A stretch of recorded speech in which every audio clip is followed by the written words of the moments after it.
Good morning everyone, কেমন আছো সবাই? আশা করি সবাই খুব খুব ভালো আছো। আজকে হচ্ছে বুধবার, আর আজকে আমার মাম্মাম কিন্তু এখন স্কুল যাওয়ার জন্য একদম রেডি হয়ে গেছে। আর আজকে মাম্মামের হোয়াইট ড্রেস, পিটি ড্রেস। তো পায়েল পেজ আর পায়েল ক্রিয়েশনে তোমাদের জানে অনেক অনেক স্বাগত। আর আমার মাম্মামের চোখটাও তোমাদেরকে একটু দেখাই, অনেকটা চোখের জায়গাটা কমেছে। দেখুন এদিকটায় আয়, আলোতে আয়, টাকা, এই যে অনেকটা কমেছে, কিন্তু পায়ে ব্যথাটা এখন একটু আছে, পাটা খুঁড়িয়ে খুঁড়িয়ে হাঁটছে। তো এখন ছেলে যাবে মামাকে দিতে। তো আজকে তো দেখলেই মেয়ে যখন স্কুলে যাচ্ছে তখন থেকে ভিডিওটা আজকে স্টার্ট করেছিলাম। তো আজকে আমার শরীরটাও খুব একটা ভালো নেই, তো তারপরে আর কোনো ভিডিও আমি করিনি। মেয়ে বেরিয়ে যাওয়ার পরে একটু শুয়ে রেস্ট নিচ্ছিলাম, ভালো লাগছিল না শরীরটা আজকে। আর তারপরে আমার মুম্বাইতে যে বান্ধবী থাকে সে ফোন করেছিল অনেকদিন পর, তার সাথে একটু কথা বললাম, বলার পরে শুয়েই ছিলাম। তো এখন যেহেতু ছেলে স্কুলে যাবে তাই জন্য তাড়াতাড়ি করে উঠে আবার কাজকর্ম করছি। তো মাথাটা একটু ধরা ধরা ভাব রয়েছে, শরীরটা ভালো লাগছে না, রাতে ভালো ঘুম হয়নি।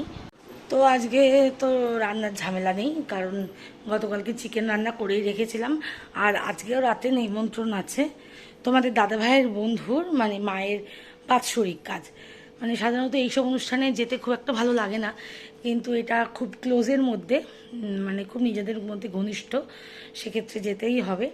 তো সেই কারণে রান্নার চাপ নেই।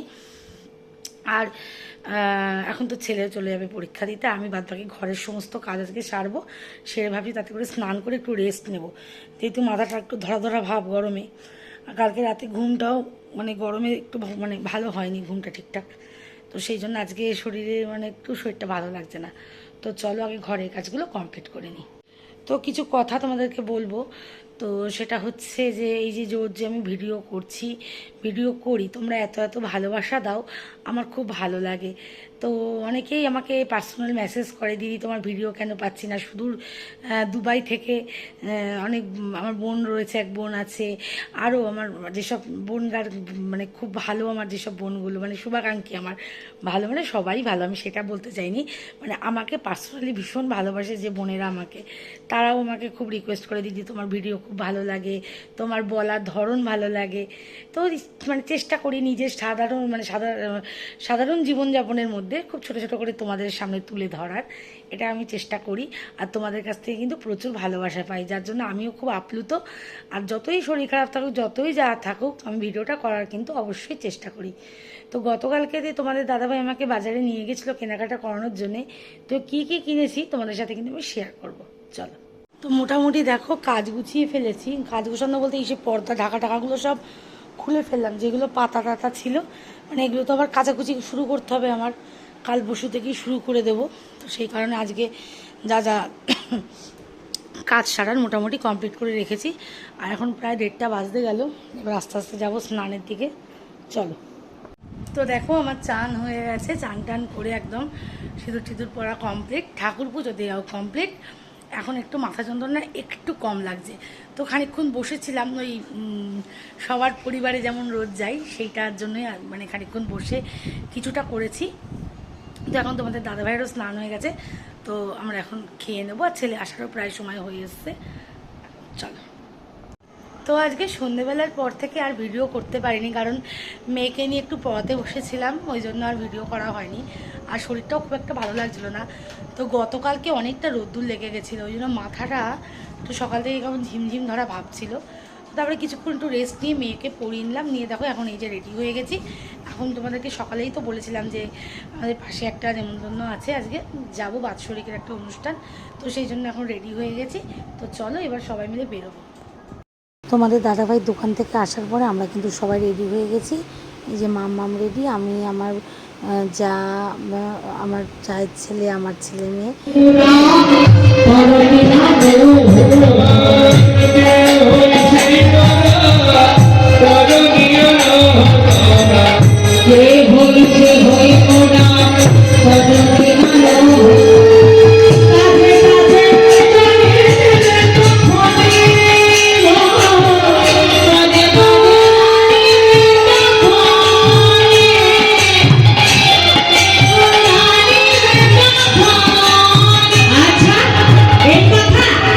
তোমাদের আপনি গিয়ে পরনে বিপাকে যাবো যেন নদী যাইবো মথুরা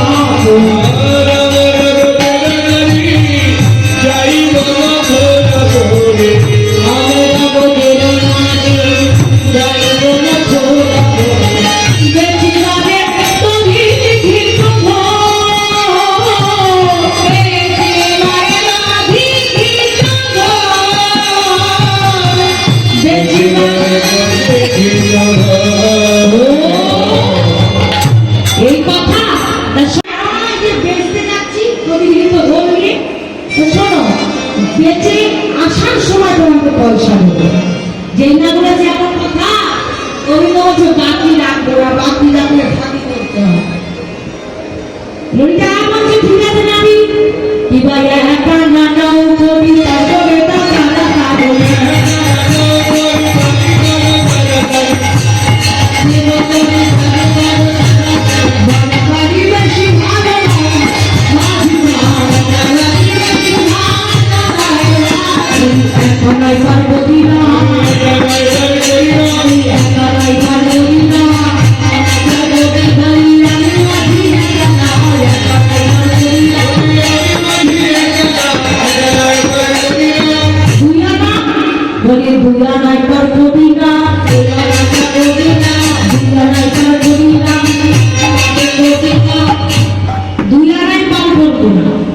কেন জানো অনেক ভক্ত আছে কৃষ্ণ চায় বিষয় চায় অনেক ভক্ত আছে না কৃষ্ণ চায় আমার বিষয় চায় চাইতে মানে একটা জায়গা হয় কৃষ্ণ চাইবে কৃষ্ণ পেলে বিষয় পাবে না বিষয় পেলে কৃষ্ণ পাবে না তার জন্য আমি দুই আনায় পার করি না হরি হরি বল তাহলে তিন আনা বলে প্রকৃতি জাত তিন গুণ শতরজতম আমাকে পেতে বলে তিন গুণের উপর দেখতে হবে তবে পার করবো চার আনা ধর্ম অর্থ কাম মোক্ষ চতুর্বর্ণের ফল না করিলে চার আনায় কাজ করি না পার করবো না তাহলে পাঁচ আনা খিতি ও তেজ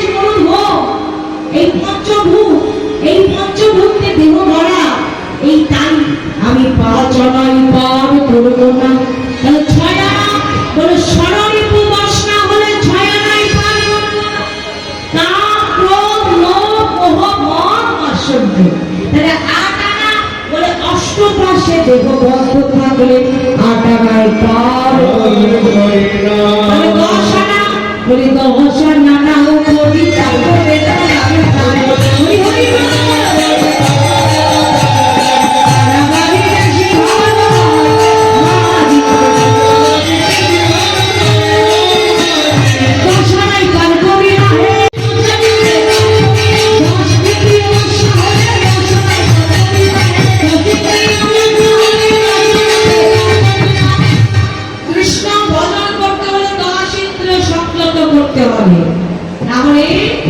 গোবিন্দের ভজন হবে না এই 10 ইন্দ্রিয় বশ না হলে পার করবো না এই সখীগণ 10 জব দেবে বলছো আর 6 বানিয়ে আমায় 16 আনা দাও না 16 আনা দাও না 16 আনা দাও বলে 10 এর 6 এর জোর বলে 16 আনা দাও আমি 10 কি আসলে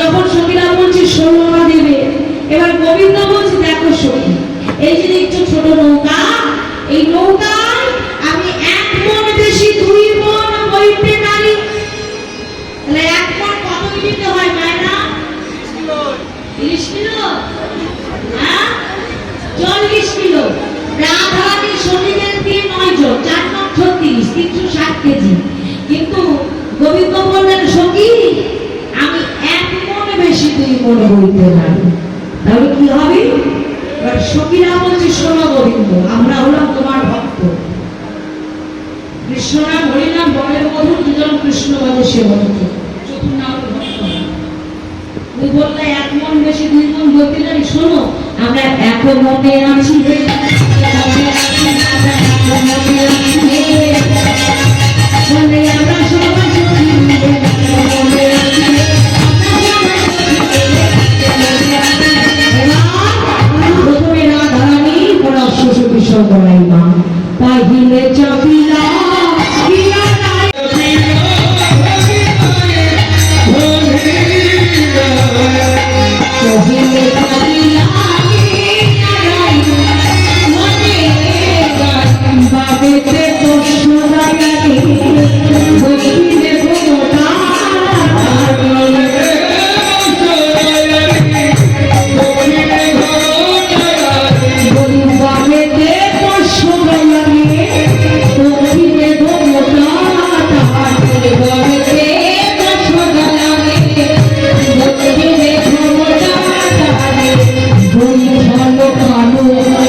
ছবিটা বজ্রের মধ্য যমুনা এসেছি এই রাধে নামিকে থেকে ঘুরে বস। অবশেষে রাত হারানি যখন ঘুরে বসেছে, এবার নৌকা চলতে আরম্ভ করেছে। গোবিন্দ মনে মনে ভাবলেন, এত গভীর দুর্গত ভীত হল যা আমি ভালোবাসি আমার সামনে দিয়ে নিয়ে যাচ্ছে। হ্যাঁ, এদের এত বড় সাহস দেখাচ্ছি মনে। আবার ওই তর্কে হাল ছেড়েছে। সে কি মনে আমি এখন কি হলো? বলছে সঙ্গী আমার গর্ভতা দেখেছে। হাই হাই আমার গর্ভতা দেখেছে। আমি খোদার জ্বালাই পাইতে যাবি গর্ভতা দেখেছে। হরি হরি হরি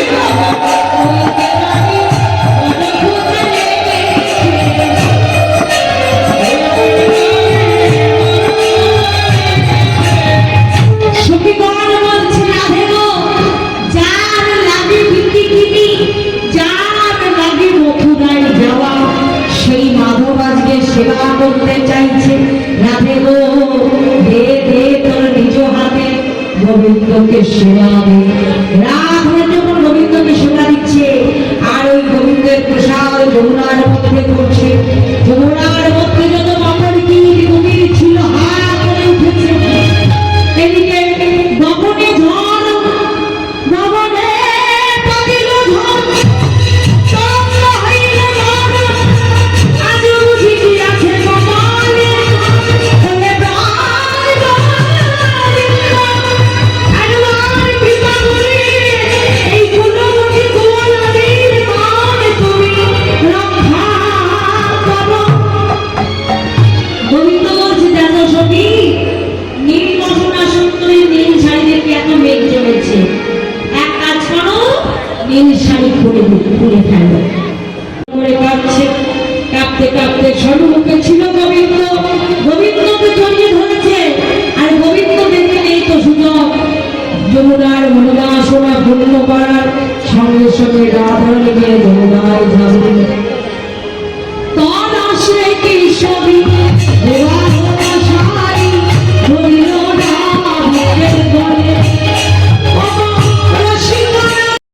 সাথে শেয়ার করলাম, নৌকা বিলাস হচ্ছিল, এত সুন্দর লাগলো না, খুব সুন্দর। তারপরে আমরা ডিনার করে এখন বাড়ি চলে এসেছি আর এখন প্রায় 11টা বেজে গেছে। আর ব্লগটা বেশি বড় করব না, তো আজকে এমনিও বেশি বড় ব্লগ বানাইনি, ছোট করেই করেছি। সবাই একটু দেখো আর ভালো লাগলে অবশ্যই লাইক কমেন্ট শেয়ার করো। সবাই ভালো থেকো, গুড নাইট, টাটা।